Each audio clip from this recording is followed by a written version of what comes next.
নমস্কাৰ আজি মই বনোৱা কচুৰ ঠাৰি ৰেচিপিটো আপোনালোকৰ সৈতে শেয়াৰ কৰিম।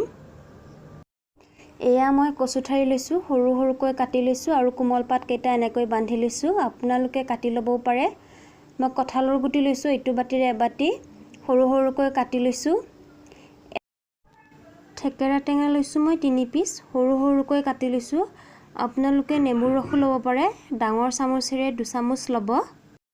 আদা নহৰু পেষ্ট 1 চামুচ, হালধি গুড়ি, নিমখ আৰু জিৰা লৈছো আৰু মই সৰিয়হৰ তেল লৈছো। কেৰাহীটো গৰম হৈছেই, এতিয়া মই সৰিয়হৰ তেল দিম 3-4 চামুচৰ সমান।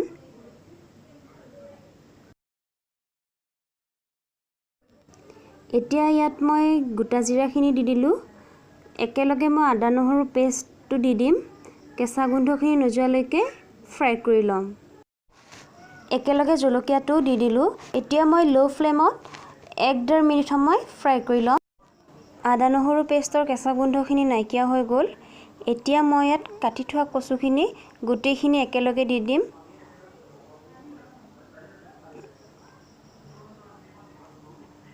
লাহে লাহে লৰাই দিলে হ'ল।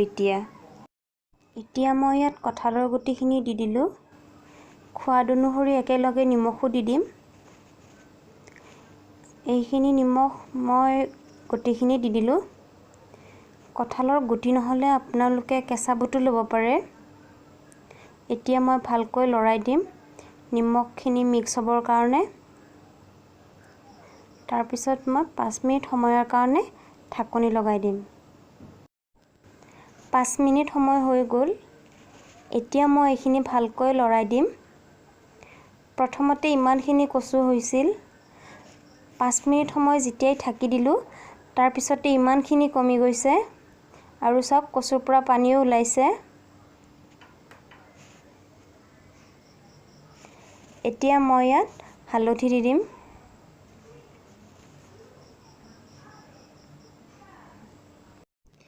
এতিয়া মই এইখিনি ভালকৈ লৰাই দিম। মই কচুৰ পাতবিলাক যে বান্ধি দিছিলোঁ, এয়া চাওক কিমান ধুনীয়াকৈ পমি গৈছে। আপোনালোকে কাটি দিবও পাৰে, বান্ধি দিলেও দিব পাৰে।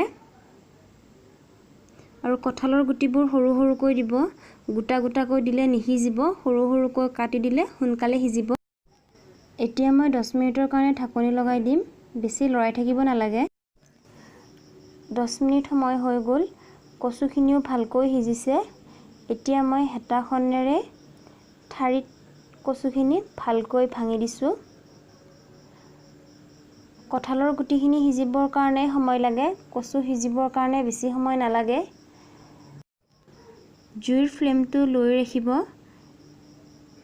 এতিয়া মই আকৌ অকমান সময়ৰ কাৰণে ঢাকনি লগাই দিম।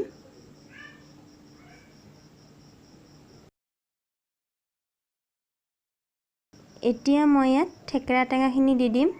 থেকেৰা টেঙাৰ সলনি আপোনালোকে নেমুৰ ৰসো দিব পাৰে। থেকেৰা টেঙাখিনি মই সৰু সৰুকৈ কাটি লৈছিলোঁ। অকমান সময় এতিয়া মই আৰু ঢাকনি লগাই থ'ম। কচুখিনি মই এতিয়া ভালকৈ লৰাই দিম। কচুৰ ঠাৰি সিজিবলৈকে বেছি সময় নালাগে, কঁঠালৰ গুটিখিনি সিজিবৰ কাৰণেহে অকমান সময় লাগে। অকমান গুটি মই ভাঙি চাইছোঁ, এয়া সিজিছেই। সৰু সৰুকৈ কাটি দিলে সোনকালে সিজি যায়।